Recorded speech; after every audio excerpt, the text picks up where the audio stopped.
Hi, so Duffer, behold the Black 50, and it runs. I cleaned the carb out to have it on the red one. The red one is all finished by a battery. I put the screen on and we will get back to that. I've just got to paint both exhausts, both a bit rusty, but I want to MOT these both together, put them both on the truck, take them in for MOT. So I want to get this one finished. And all I knew about this was it had a noisy clutch, and I was led to believe, oh, it was a terrible noise. And I was thinking, what, a bag of marbles in there? I don't know. But because I cleaned the carb out, I'll bring it down in a minute and get it running. And it just fired up. And it would appear to be the clutch release bearing. There's a bearing inside the end of the clutch housing. We're going to go in there, I'll video it, take it apart. And when you pull your clutch lever, it pushes on the clutch pack, it releases the clutch pack. And that bearing is noisy. If it was doing it all the time, it would be in the bearing behind the clutch where it goes into the gearbox. It's as sweet as a nut, this engine. I mean, whisper quiet. I was led to believe this had been overhauled because it's done 15,000 Ks, which is about 10,000 miles, give or take. At a 50, pinned wide open, so that's probably about right. What else is wrong with this? Repeater, telltale for the right hand side indicators not working, that'd be a bulb. Headlight bulb dip beam doesn't work, that'd be a bulb. Rear brake stuck, that's quite common. I would imagine that the rear brake light switch probably is seized up like the other one. So a few bits there. Chain and sprockets is perfectly serviceable, but as I've got to pull the back wheel out, I might just bang a chain and sprockets on. It's done for the year then, isn't it? And fault gators, which I have in stock. Now, from a personal point of view, as to exposure, financially for me, it's probably better if I sell the red one, because it's younger with less mileage, a nicer looking bike. A few bits of paintwork, where the powder coats come off, I need to tidy up, especially near on a swinging arm. Nothing serious, it's just the powder coats come off. It makes no difference to the young lad that's going to ride this. He's just going to ride it flat out everywhere like we all did when we were 16. So, for me, it would be better off to sell the red one once it's MOT'd and keep this one for him, and then we'll review this if it survives a year of being thrashed an inch in its life again, and re-MOT it and pass it on to the next person, or we call it a day. So I'm going to drop it down and see if there's any fuel in my little fuel jug, and we'll see if it starts. I fired it up a couple, 3 days ago. And it just started. It literally, and this bloody unleaded fuel is just so bad. It goes yellow almost instantaneously. And this, I only use E5, I don't use E10 because it just wreaks havoc. And I put additive in, ethanol shield, which I get from the States, because it's about the only thing that gives this stuff half a chance. But it just goes off so fast. So, right, let's just see what happens. Ignition only on, bit of choke.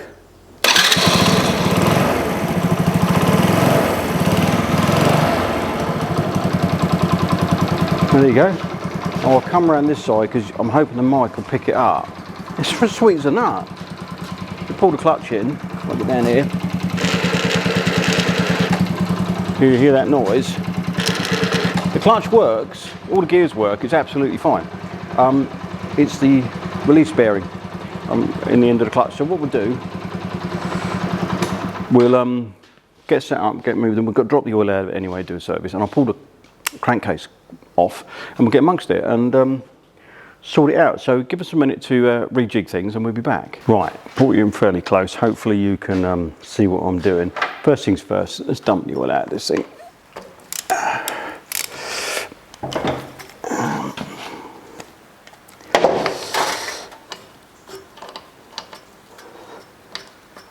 My biggest fear of this is that Godzilla's always done the bolt up and pulled the threads out.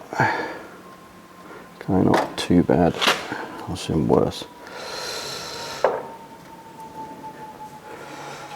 Obviously the engine's cold, so it's a bit thick, but you know, here's what it is. Let the clutch off.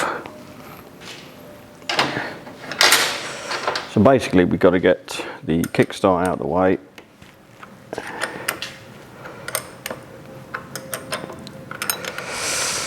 Take the clutch cable off and then undo the crankcase bolts.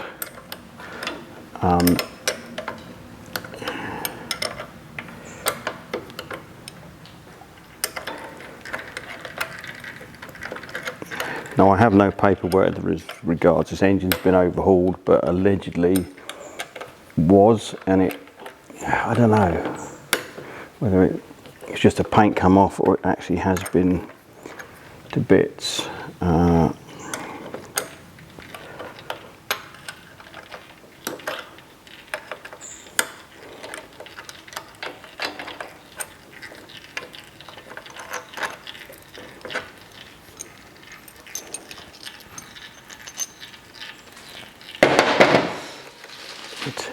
9.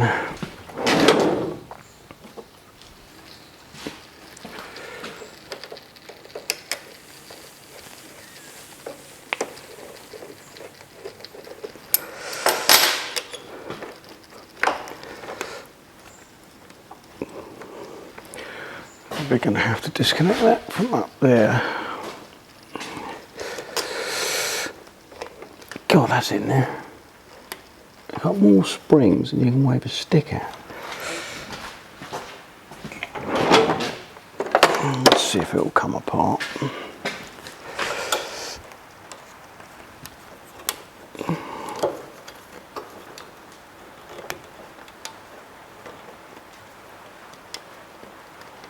There we go.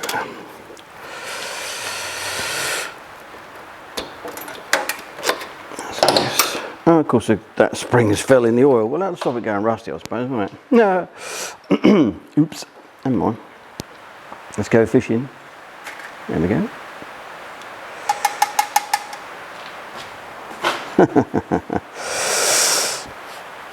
Yeah, I will oil all the cables. Now, there's a school of thought that says you don't need to oil your control cables on motorcycles today.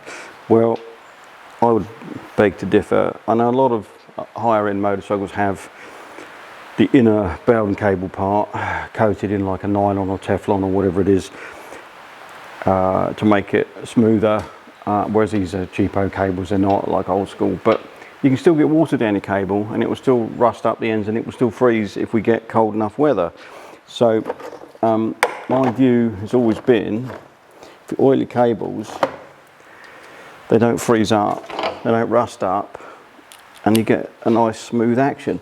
Also notice on this bush, I was picking up on the camera, that is had it, so we've got to do something about that. Again, I might have to disconnect that actually to drop that down out of my way to pull this off. Yes, I'm going to have to. So, is that a 14, 15 or 16? This is all got to come apart anyway because I've got to take the rear wheel out and unstick that spindle, the rear brake spindle, so I'll quickly whip this off.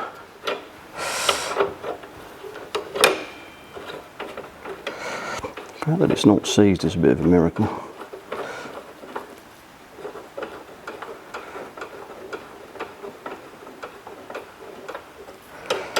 Well, so the brake's seized, quite often the nut will be seized to the shaft because nobody greases anything. I said to the family that these came from lovely, lovely people, but they did tend to wash everything to within an inch of its life, and with the jet wash, which is bad news for motorcycles in general. But when you live in the UK and it rains 400 days a year, oh yeah, we can get in there now. Yeah, we can pull that by now, that's fine. So let's take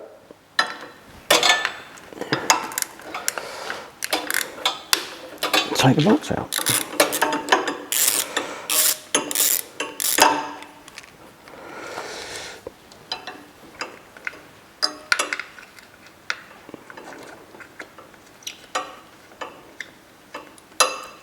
I may need to buy a gasket set if this gasket tears. Not a lot I can do about that, but they are available, and I need to make the gasket for both of them that goes on the generator housing as well. If I buy a gasket set, that will give me one for this one, so I'll just use that as a pattern and make up one for the other one. I'm not using RTV. The gasket is a specific thickness and it may be for clearance purposes. on the generator. If you take the gasket out and use RTV, you might find that the pickup hits something, or the rotor hits something on the stator. That, you know, so always check that if you are going to use RTV instead of a gasket for whatever reason. Does that get hooked up?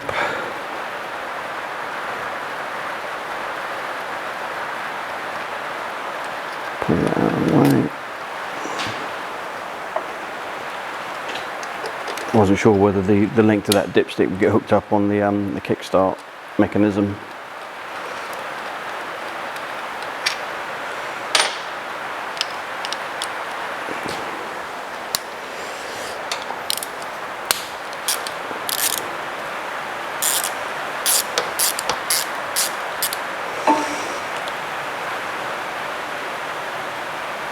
So the clutch works, all the gears work, gear shift indicator works,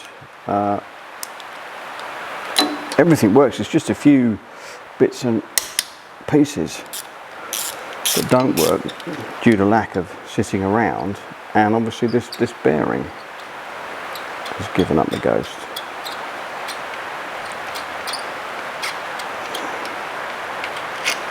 Yeah, and if I bring that up, that's moisture.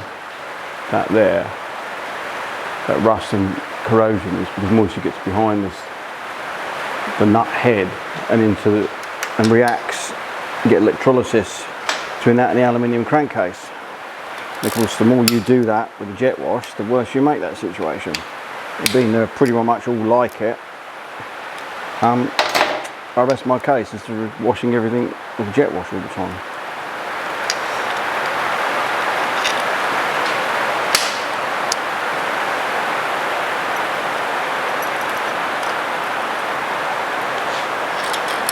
Right.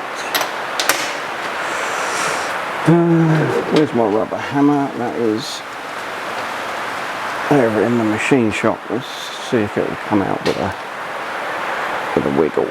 It might do. No, I just need to go and get me the rubber hammer and give it a tap.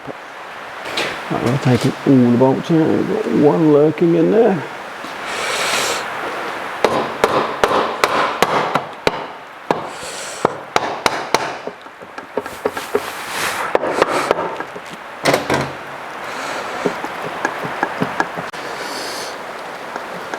Caught behind the engine mount, what any chance is it? The torch can't see. Would you cotton pick and believe it, or you won't be able to see it on a camera, because of the way they folded the engine mount round, it just catches the lip on this crankcase. Eesh. I wonder if I undo the engine mounts, we can wiggle things enough to move it. I do not want to take the entire engine out. Of course, that bracket that's in there, I don't think you can see it, but it's in there.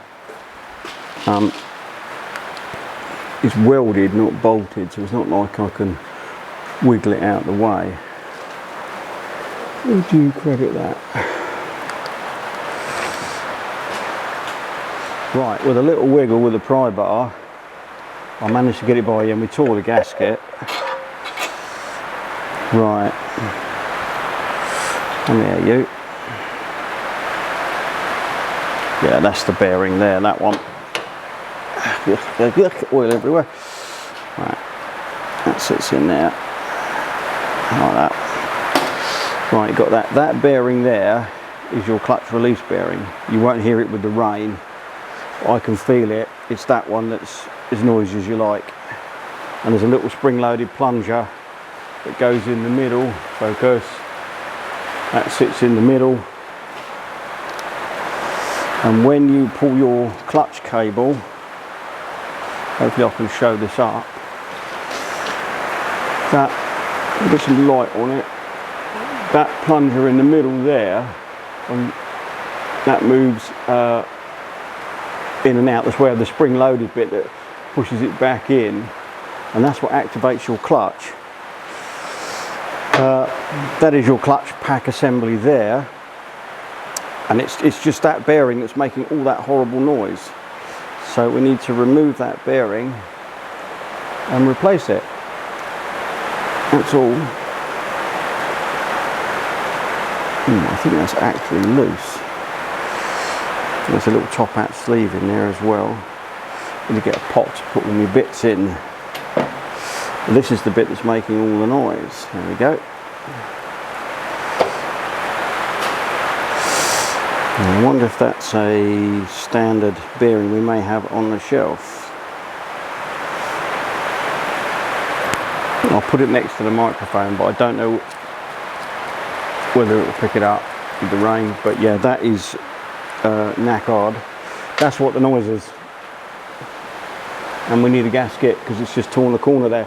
So I need all this passed and some parts have turned up, which is great. I didn't film putting this back together, you know, putting it back together is reverse taking it apart. So we'll fire it up and show you the improvement.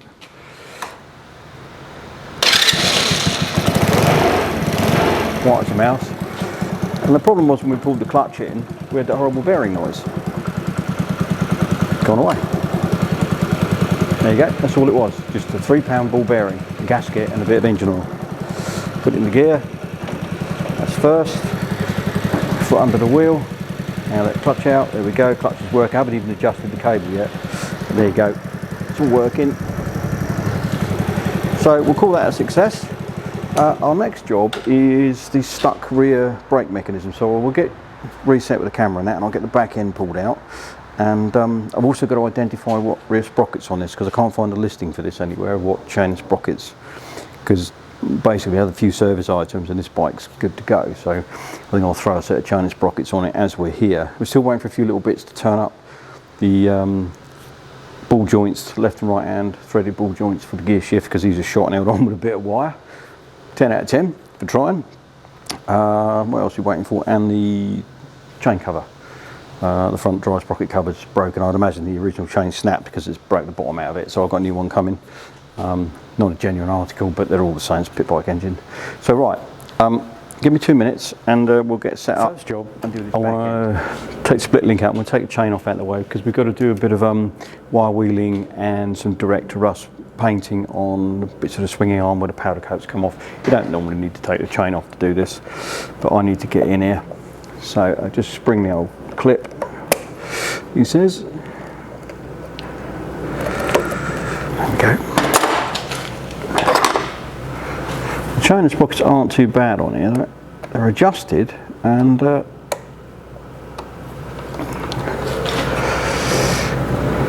they're just worn a bit, you know, fair wear and tear.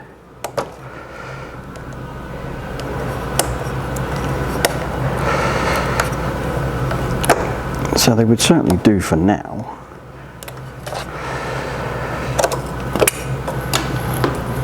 Butterfingers. Right. Considering the bike's been laid up, they're still quite well greased. Because sometimes they're not, and these are rusty as old Nick. Right, let's take that out. Right, that's that out of the way. I've already disconnected the rear brake because I've had it to bits. That side, because I had to make a bush for the brake pedal. If you remember from earlier, oh, that's not too bad.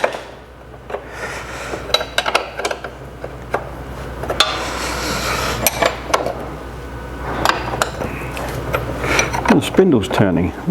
That's promising. I've had these where they're rusted solid in the wheel bearings. Hopefully somebody put this together with some grease.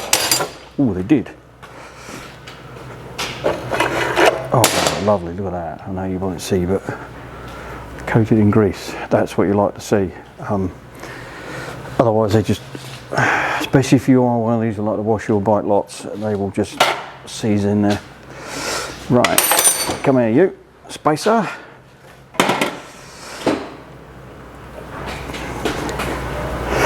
Oh, stupid boy, need to take the tie bar off, don't I? No.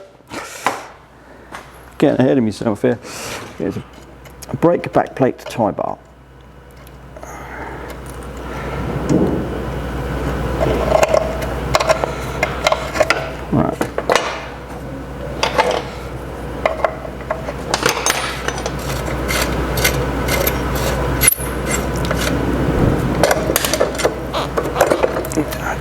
go.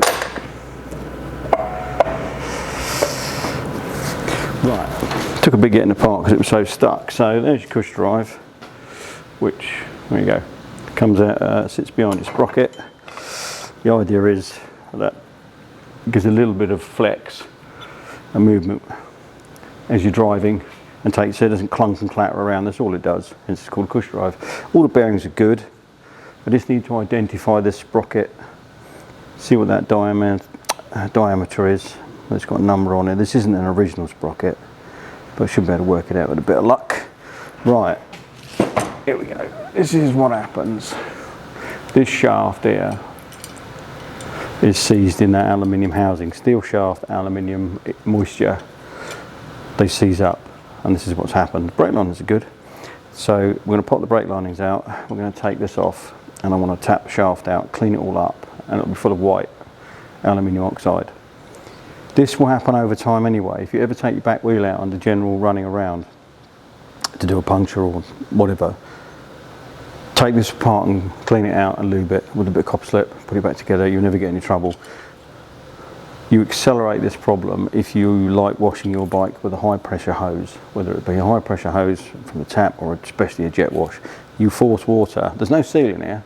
A lot of the Hondas and that used to have a felt seal behind here or an O-ring. I'll bet there's nothing in here. We'll find out in a minute. And it gets in, and being it rains 400 days a year in the UK, on top of that, this is what happens. And then if you leave it parked up, they just lock up solid. This does move if you adjust it with a large hammer. So hopefully we can get it out. I have had to heat these up with that heat gun to expand the alley to get them out in the past. Now you can mark this before you take it off the spline if you want. I never worry. You can generally work it out. But just put a centre dot. You put a centre dot on the shaft where that notch is. You'll be able to put it back in the same place if you're concerned about it.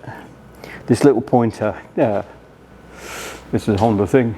Come on, this little pointer, it works round, and when it gets to the other end, when your brake is adjusted and not doing anything, it shows that your brake liners are worn out. But if you do maintenance and go in irregularly and you're doing punctures and stuff, you'll notice when your linings are worn out anyway. Oh, I stand to be corrected. There is an O-ring there. There is an O-ring there. There is an O-ring in there. The water's still got behind it. So a lot of the Hondas used to have a felt washer. Take the lines out. Right. I'm going to need an adjusting stick. And hopefully this will come out without too much aggression.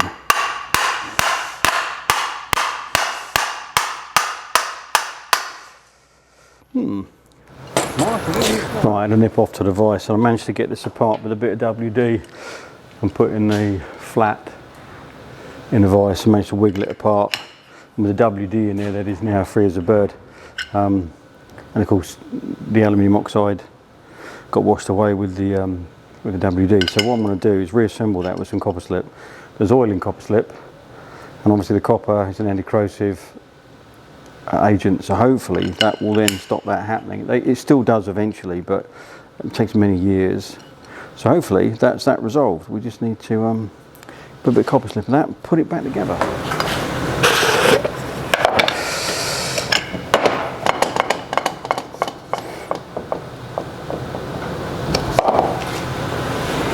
There is a groove. I don't know whether you'll pick it up on the camera in there. The idea is that it's supposed to be sort of lubricant and that in there. I just put a load of copper slip. It's a bit of a messy job, but it doesn't matter if you get it everywhere. Just wipe off the excess when you're finished. No big deal. And give it a wiggle as you put it back in, work it backwards and forwards. And I also put a bit of copper slip on the flat and on the pivot point where the shoes, where are we? There we go. It's a bit on there where the shoes pivot on this point. A bit on there. So you can wipe the excess off so it doesn't get any breaks. It's no big deal.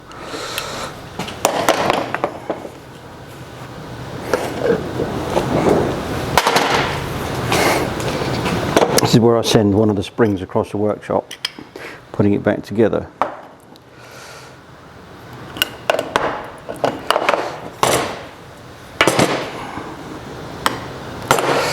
In that hole there, and they sit on there like that. That goes on like that. That is it. That is as complicated as it gets. We'll get our little lever, put it on a spline. If I get that in the camera, and as you turn the lever, see, it expands your brakes. That's it. That's how it works. So hence putting a little bit of lube on that spindle and on the pad that moves just helps keep everything free, plus obviously the shaft. That's it. So that will now work perfectly, and there's nothing wrong with those brakes at all. They look suspiciously like Honda CG125, GM125, Suzuki GM125. I wonder if that's what this is a copy of. Probably. Anyway, I've got to clean all this rust up around up in here, you can't see it, but up in where the swinging arm goes. I'll bring you up so you can see what I'm talking about. This here, this isn't, oh my god, it's corroded and going to fall in half nonsense. It's just where the powder coat is so thin, it probably wasn't put on with any primer. You can see it coming off. Moisture's got to it because of our wet weather, and these bikes come from Wales. So I want to hit that with a wire wheel and paint it with some direct to rust paint, which I'm not going to film because that's literally boring as hell. So we'll come back when I paint it out and we're going to reassemble it. Bike's back together. I'm using a little action cam to get in there. So yeah, got in there, it got rid of all the horrible rusty bits. Yeah, we're not trying to make it look a Rolls Royce, we just want to hold the rust at bay. There's nothing structurally wrong with the bike, you know, just tidies it up.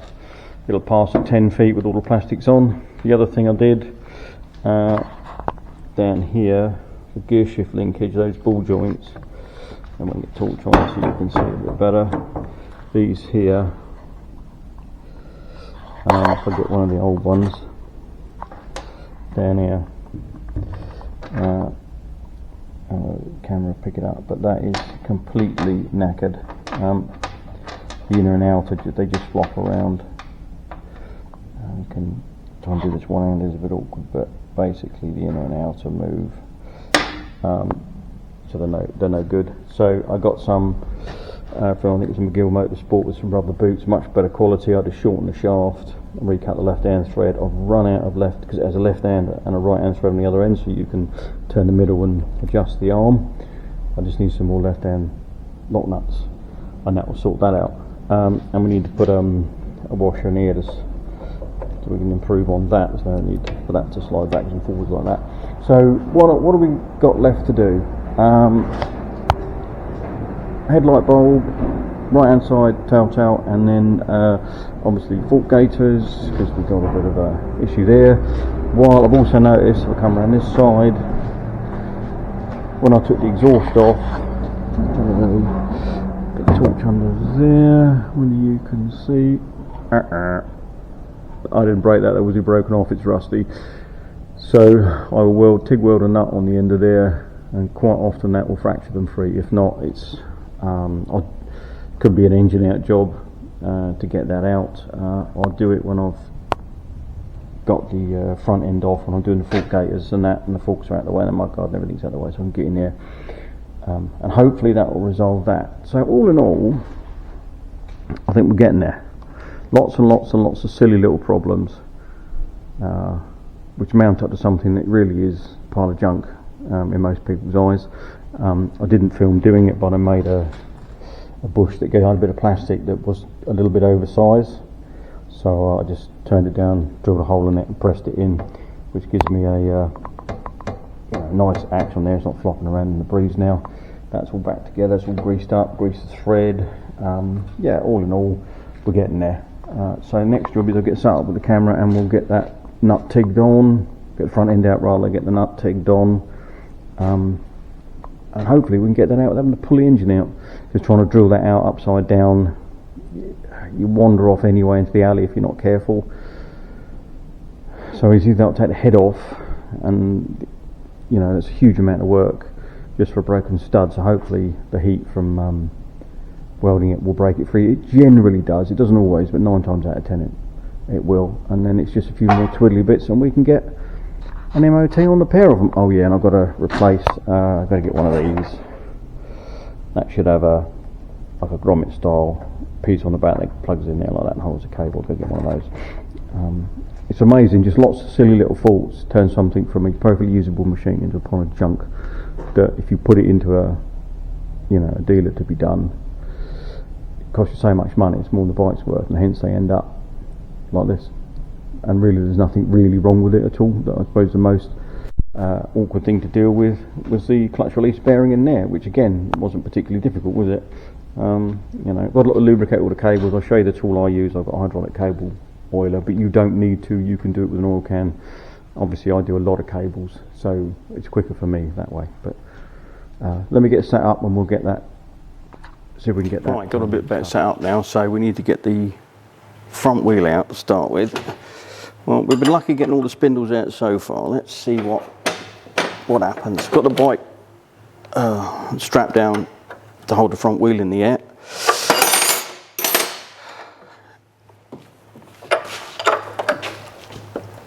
There we go. Let's see, is that loose? Oh yeah, that's going to come undone. Fantastic. Right, we'll get the caliper off and hooked up out of the way.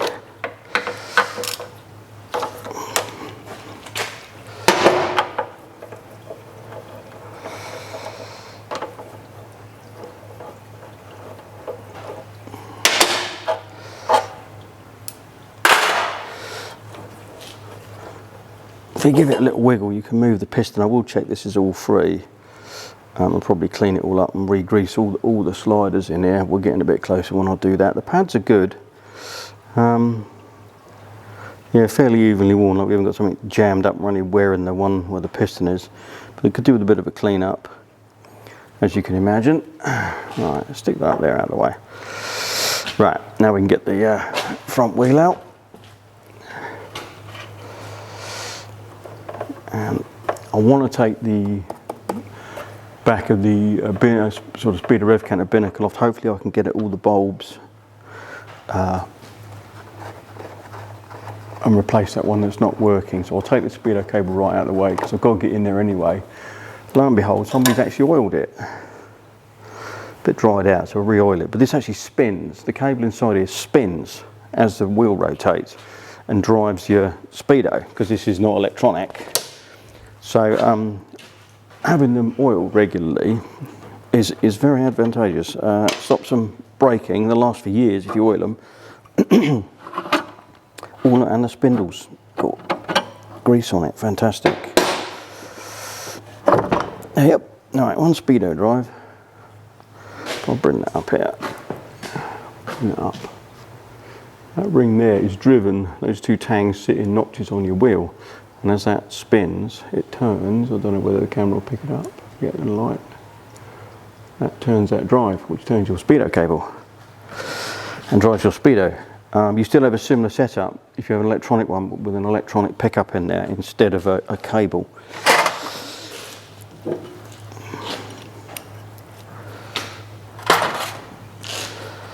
So take that out before it falls out. What are our wheel bearings like? Everything else has been good so far. Oh dear, yeah, that's no good. Yeah, they are.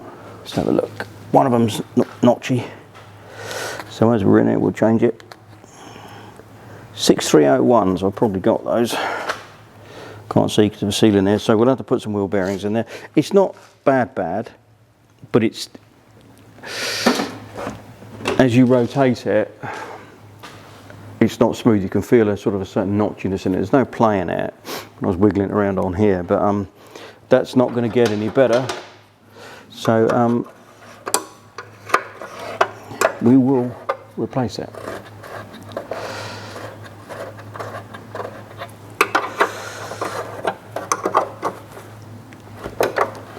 Okay, that feels like that's going to break.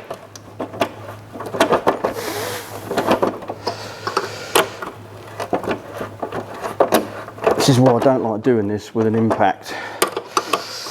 I mean, it still can break even doing it by hand, but it's just, impacts are so violent. Doing it this way, you get half a chance. You can feel it. And it's a steel bolt into an aluminium fork leg. And it probably wasn't put in with any copper slip or anti-seize.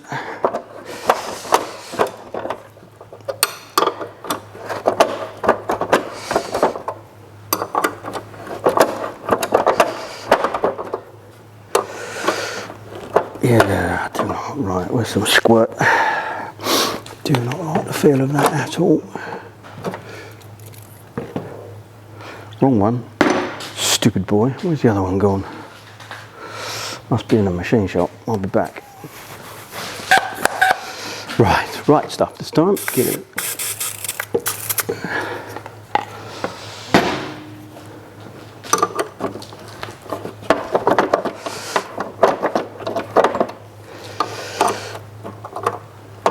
Oh, that feels horrible.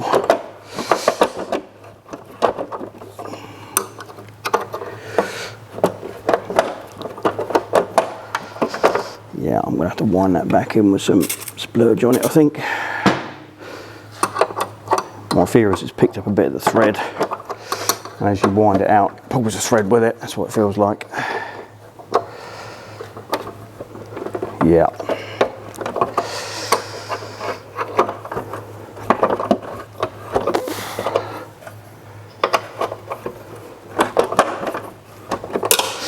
What are the other two going to do? My God's broken as well. Okay.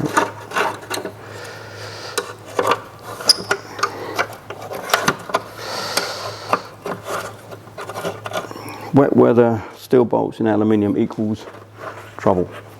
3 out of 4. This one's probably going to break.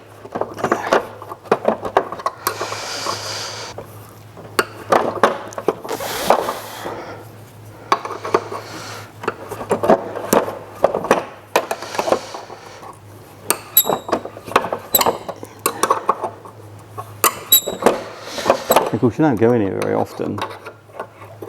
I'm only going in here because I need to pull the forks out to change the gaiters. A lot of people say, well, just undo the clamp, slide the hole out and don't take the mudguard off. But I suspected this was loose anyway, and it was. So I needed to have a look at it. And at some point you end up taking the mudguard off because we've got to do fork seals at some point in the future if they go. You're going to be in here and we're going to have the same problem, so let's get it apart. Phew, that came out. Yeah, it's picked up a load of thread. Hopefully it will clean up all right. But we got it out.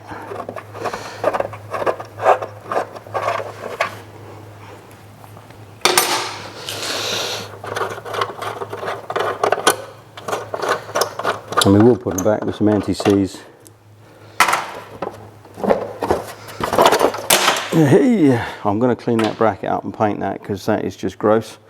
I know it's not going to make any difference, but just tidies it up. Oh yeah, okay.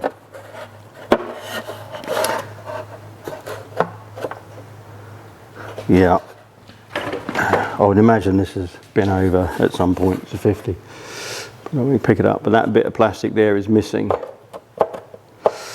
There is a steel band inside that holds it all together. What I might do is drill, put a countersunk screw in from this side. So I hope you didn't miss much, but I'm going to repair that mudguard because if the lad goes over, which happens when you're learning, it happens when you're old like me as well, trust me, we all fall off. Not deliberate. I don't see the point in spending an absolute fortune on all nice new parts.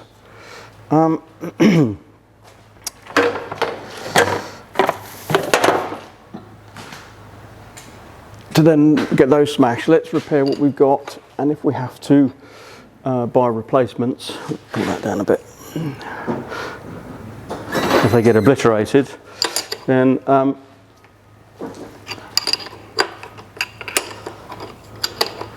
least we've had something out of them, you know, a little bit.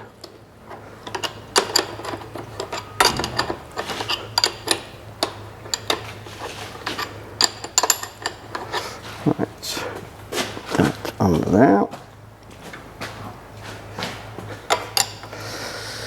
14. So what size is that then? I swear I got all the spanners out. I needed, yeah. Senility is coming my way. Sock it to me, that'll do. Right.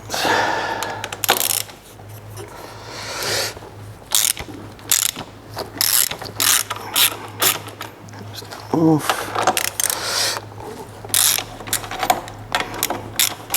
Now hopefully, let's take the top bolt out, that will come out, hopefully. These are very similar to CG125 forks. And if you do the fork upgrade for the Honda C90, yeah that's turning, with the, all have the leading link forks, it's this type of assembly you get.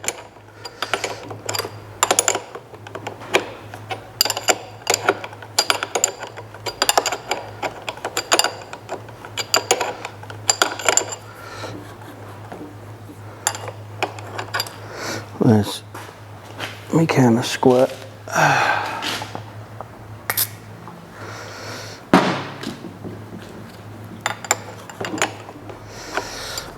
Hey, here we go.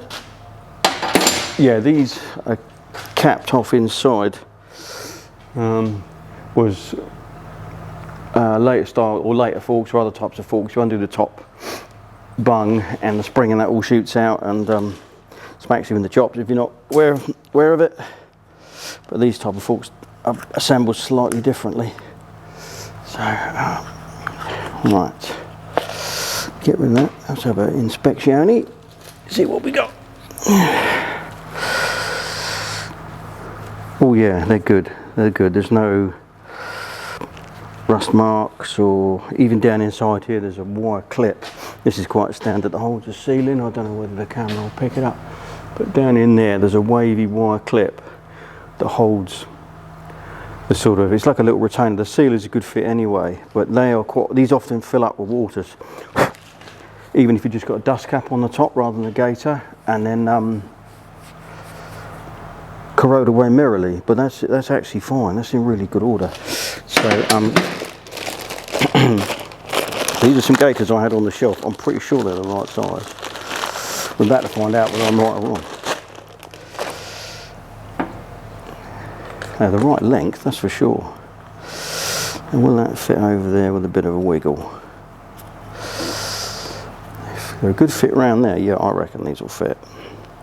Right, what I want to do is put a bit of WD on that spring.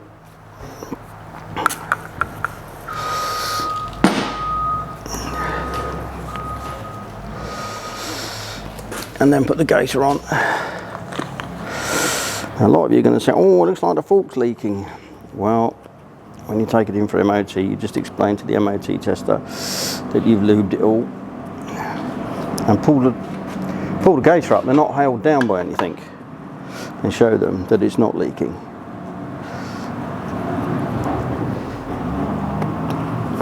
There we go. Yeah, that fits fine. Yeah, these aren't the right size for this. That thread is not clever in there, but anyway. Wire clip back on.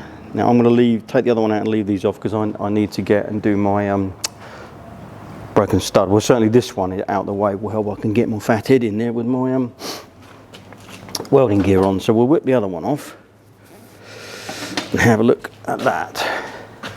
We can put that back. Where's me squirt?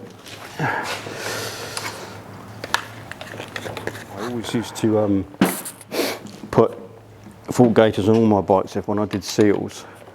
And they give up. Fork seals give up the ghost after a period of time, no matter what you got. I always used to put gaiters on. People say, oh, you're disguising a problem. No, I'm not. It stops all the stone chips and damage like that, beating your fork to death, and then you get rust in the stone chips.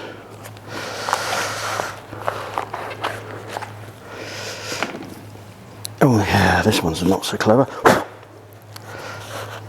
Right, I mean the fork's fine, the fork is absolutely fine, but this is where, because that had a splish in it, moisture has got in. Again, I don't know whether the camera will pick it up, but it's not serious, it's just a bit of rust down inside here where that clip's got, it's moisture.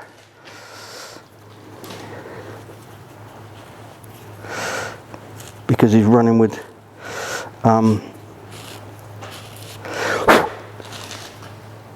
splits in his gaiters, so definitely needs a bit of the old splurge on that. The rest of, they're pretty good, the forks, to be fair, considering this is what, 67 plate? Can't remember now. Yeah, 67 plate, and it's been in Wales and done 15,000 k's. You know, that's not bad. Normally they're in a lot worse state than that.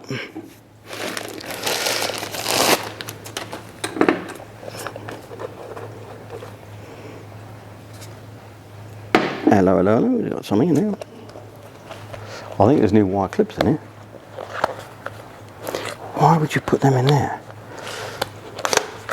Yeah, there is. 2 new wire clips. We'll use the old ones. Right.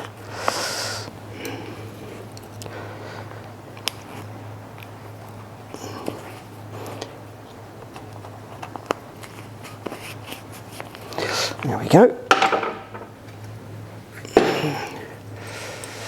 Clip on there.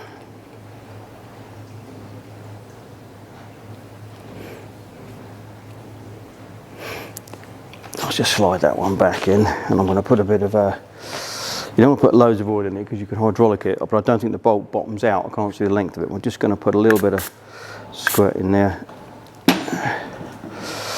and I'm going to put it on there as well. It makes life a bit easier. Give that a wiggle. There we go.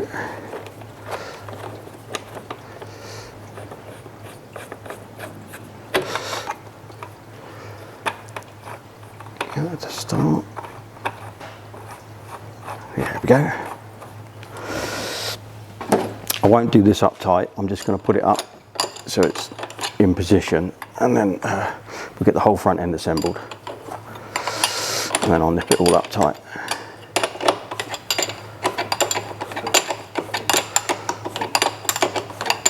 Now I've disconnected the battery because I want to arc up with my TIG set on that stud with a nut that's broken off in the head. You should never arc up on any vehicle, especially we've got any electronics in it, because they don't like it up them, basically. So what I'll do, I will get reset up, and so you can see what I'm up to, and we'll come back and we'll TIG a nut on there and cross fingers and toes, and hopefully it'll come undone. Right, I wound a nut on, there was some thread left up as tight as it will go, and I'm going to try and TIG weld, fuse the middle of the nut to the stud. There's no guarantee this will work, but we'll give it a go. We've got the TIG set on DC at about 30 amps. Hopefully that will be just about right. My welding helmet got full of water last night because of the lovely weather we've been having.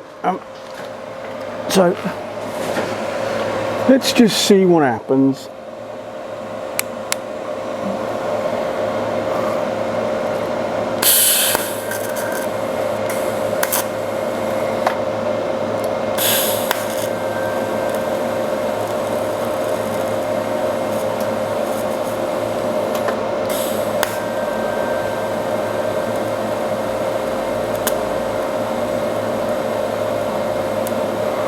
And your mask steaming up where it got wet.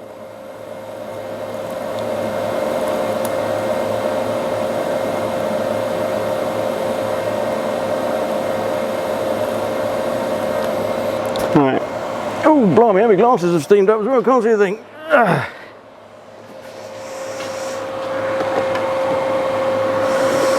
Well, we've got 2 chances. It'll either come undone or it won't. Fingers and toes crossed. That doesn't feel very good.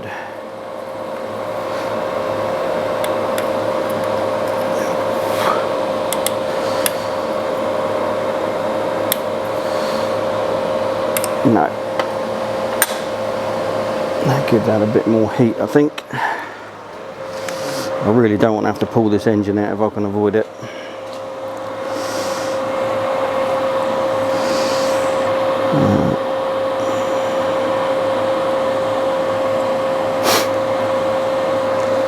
Let's give it a bit more.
Right, let's see.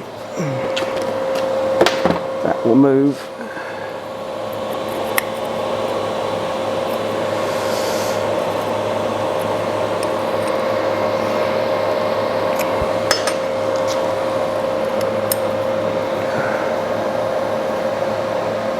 Cannot see what's going on really. Is it just the nut moving or is the whole lot moving?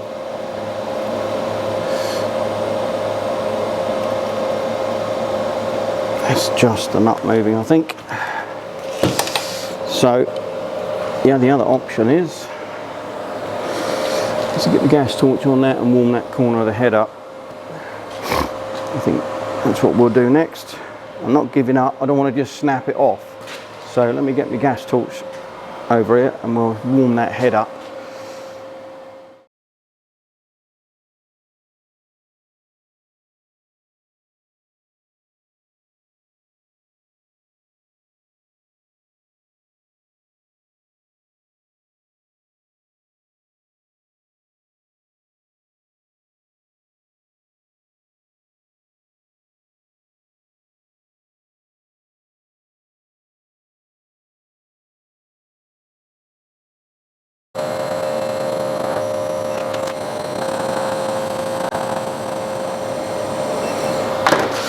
Let's try that.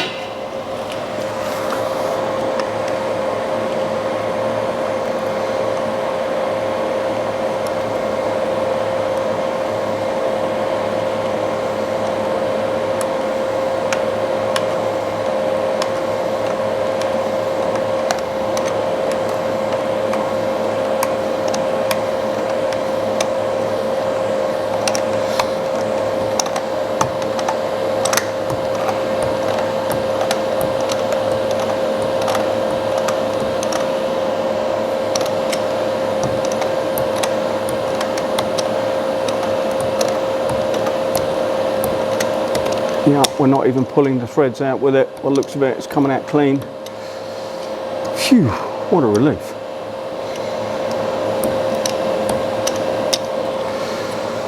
Yeah.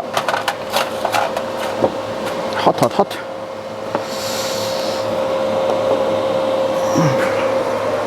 There you go.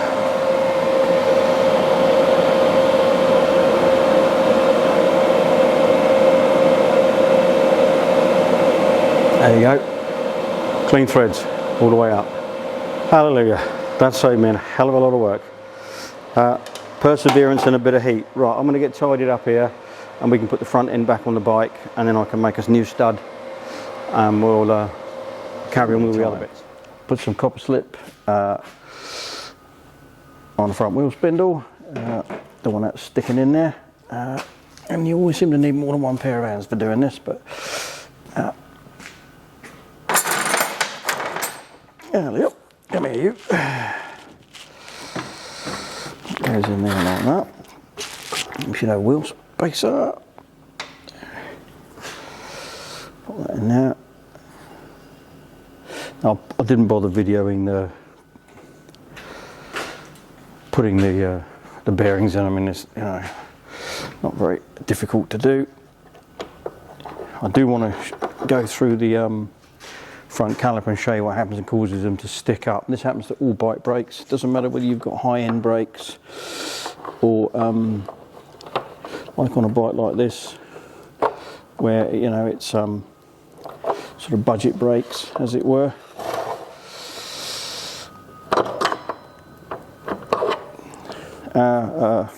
Lovely climate gets into everything and ruins it, basically, so that's pretty straightforward. Again, this is all still loose, so I'm just loosely assembling it. I'll button it all up tight, we'll go through it, be methodical. Speedo cable's all been oiled. What I'll do, I'll get you in a bit closer. I'll pull this caliper apart. I'm not going to fully strip the caliper, but I want to make sure the sliders are free and show you what happens to them when the moisture gets to them. So let's just get it set up a little bit. Right, I partially disassembled this, as I was curious, but yeah, I'll get in.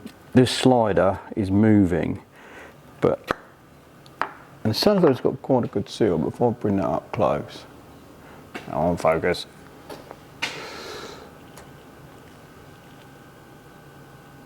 You can see that's pretty rusty.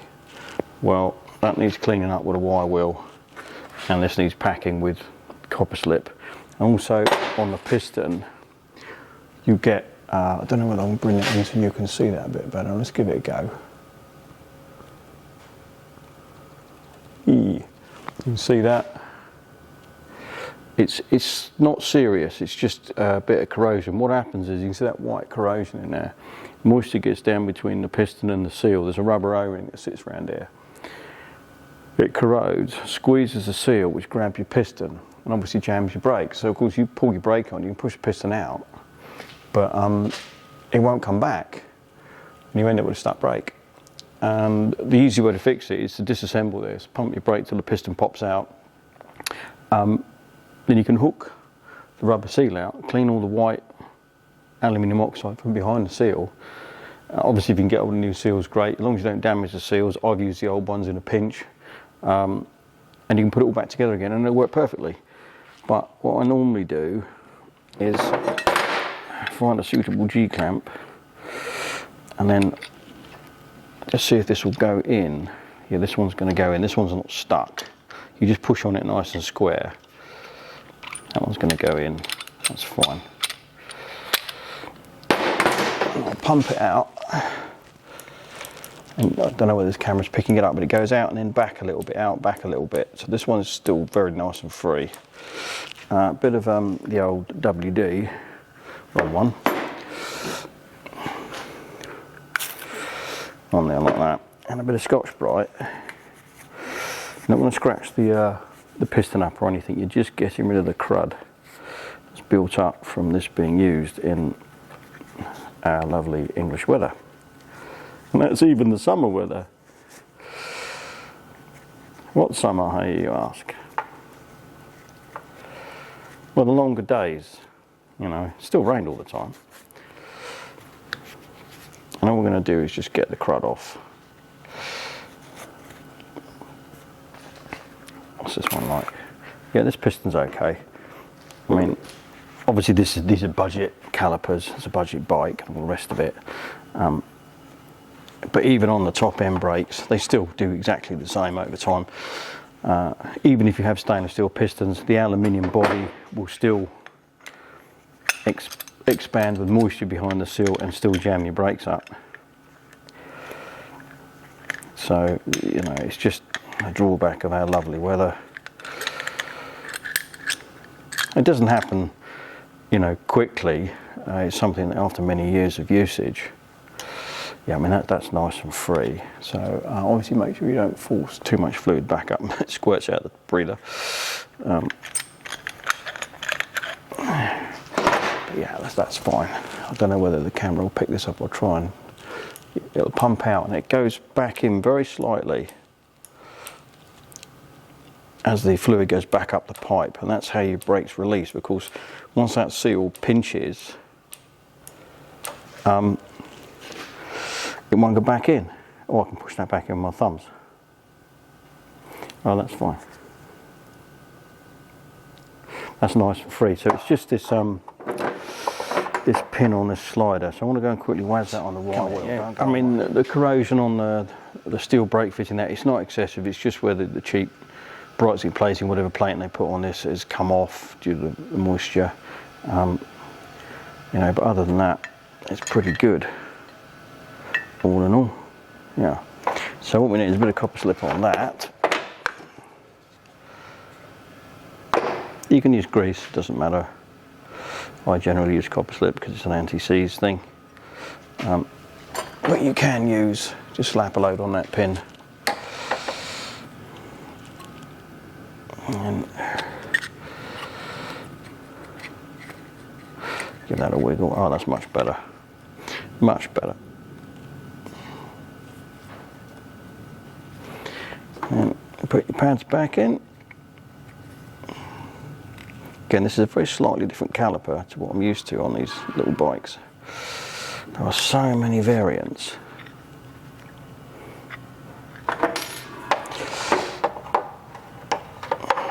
Butterfingers. Okay, chain off. There's no stiff links in this. There's no, you know, it's well lubricated, this chain, and it fits the sprockets quite well. And there's no point putting a new chain on old sprockets, but there's no point putting spray lube on this. This isn't an O-ring chain or anything. It's just a heavy duty chain. So I'm going to throw it in the parts washer and get all the gook off of it. So it's nice and clean, and then we'll do the old link life thing, which will prolong it and hopefully get another 1,000 or so miles out of it. So we'll get set up in the parts washer, and which is not very exciting, and soak this thing and get the gun job of it. That's the biggest headache with chains. Even if you lube them, you have to stop and clean them, and if you've got an endless chain, we haven't got a split link like this, you end up having to clean it on the bike, and it all gets real messy. That's why I like shaft guard. And my parts washer needs its fluid changing. It is, so this is an ideal time to clean up your dirty, filthy chain and get all the gook off of it. We'll leave it soaking over lunch. Sexy gold chain under all that. Rather than doing something like this when you've just changed the fluid. Probably looks a bit weird, like I'm about to torture a chain over some hot oil, but this will need to drip off once it's coated, and you leave it to cool off. So what I normally do, I haven't done this for years, just coil this up inside like this. When you take this out, you need to put gloves on because hot oil burns, and you have to sort of unravel it like this to get it out the tank. I normally do stick a bit of wire on the end of it so you can kind of start to fish it out. You just leave it so it's sort of one layer. I'll bring it over so you can have a look. So there you go, one layer, and hopefully there's enough in here, and that will, when I warm it up, that will sink. So the only thing I could find was this camping gas stove. Probably an induction heater with no flames is probably better, but this is what I've got. So we'll stick that on there like that, and now we wait for it to get hot. I'm going to go and find some gloves for later on. Right, that's been hubbling and bubbling for 10 minutes or so, so I'll turn the gas off. I don't want to burn the place down, I'll try not to. Use my welding gloves. This is where I drop the chain and it goes splosh. Ask me how I know. You've got to kind of unwind this.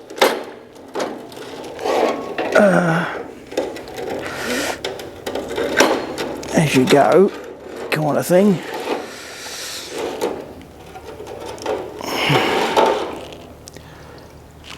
This is why I did it above my ramp. So it does tend to go everywhere.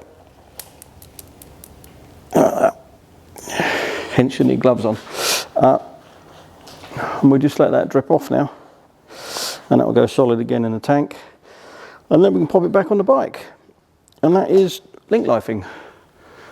Pretty straightforward. Clean the chain up, get all the gunk off of it, and whack it in and stuff. You get a lot more miles out of your chain. If you do this and then keep it lubricated, and then once it gets a bit too gooky on the bike, whip it off, clean your sprockets, clean it up, and away you go again. So we'll come back when that's the finale. It's all back together. Just stripped all the paint off the exhaust and repainted it with proper heat-proof paint and cleaned up the stainless steel heat shield. The side panels, I've decided not to spend 28 quid on side panels that don't fit. These were missing a couple of lugs, and I don't know whether you can see it on the camera, but there's a couple of stainless steel screws there where a lug is missing. I made an aluminium version, and the same on this side. I didn't see the point in spending money on something that didn't fit and then it would break. Might as well repair what we got, so I've done it. And there's stainless steel countersunk screws, so they won't go rusty. I mean, we could put a little bit of black paint on if the lad is offended by it. He wanted the top box, so I put a top box on it for him instead of a bag on his back. I prefer top boxes and panniers personally. Don't like having a bag on my back. It's not perfect, but when you look at it and think, well, that's a modern version of the old Honda SS50, which is what we were all riding, with SS50, Suzuki AP50, FS1E, and was it the AR, Kawasaki AR back in the 80s? Because we were riding 70s bikes in the 80s. I'm just trying to remember because I was 16 in 82. And they were of their time, and they were terrible, just like these things. The 50s are just wretched things. There's a few bits of surface rust on here. The lad can clean up himself if he wants. Need to stick some L plates on it. I'm going to put one on the back of the top box. You can get the solid one instead of putting it down low on the rear mudguard. They always snap off, and you get a tug by plod. So we'll stick one there, so it's nice and visible. And we'll put one. It's got some sort of sculling. I think it's a Monster Energy drink emblem on the front. On the front, we'll stick a L plate over that. Again, it's not that stupid flag poking out the front. But yeah, just need to MOT it now, and the lad can have it. I think it's come out all right. How much did we spend? Again, in my notebook, one of my kids had some of these made for me with our logo and that on, so because it's black and orange, I can't lose it. Absolutely brilliant idea. I use them all the time. How much did we spend? Well, on this particular one, it was £84 and 6p. Gaskets, wheel bearings, clutch bearing, oil, headlight bulb, tail light bulb, you know, just bits and bobs, service items, really, nothing to go on about. A bit of paint that I had, it's a pro-rata what we had, exhaust paint, and the, you know, so for £84 and 6p and a bit of effort, you turn this from a rusty looking, non-running, rattly old pile of junk to a perfectly usable bike for a kid. Brilliant. And the other one is about the same because we did less service parts on that. We did oil and plug and filter. I haven't got a filter today, but we had to put carb on it on the other one really to sort that out, and a few bulbs, obviously brake light switches on both of them. So there you go. Bit of effort, not a lot of money. Hopefully he'll be pleased with it and get him around for, you know, his first year. He's actually 16 now, and the rigmarole of getting your first license now compared to even when my lot did it, you know. Well, then their eldest is in his 30s now. They were actually doing their CBT on their 16th birthday, which of course you can't do today because you need your national insurance number, which is down to the powers that be to send it out, and they apparently don't legally need to send it until you're 16. So you've got to wait for that before you can apply for a driving license and then getting your first photograph verified by someone who knows you, a teacher or whatever, which we're having to do at school. Well, they're sorting that out. To then go through the process of DVLA. So he's probably not going to get his CBT done till the end of the month, but the bike will be MOT'd, ready to rock for him. And then when he's 17, he can go straight up on his 17th birthday to 125. You know, if a 50 doesn't put you off motorcycling, nothing will. And that's not because it's one of these. 50s are just horrid things. You know, especially if you've done off-road riding and you're used to having something that goes. But we all have to start at the beginning. So there you go, all done. So £84 and 6p and a bit of effort. I don't think it come out too bad at the end of the day. So we'll call this video it for now. I hope it was useful to someone, learnt a few things. Don't be put off if it's making a funny noise.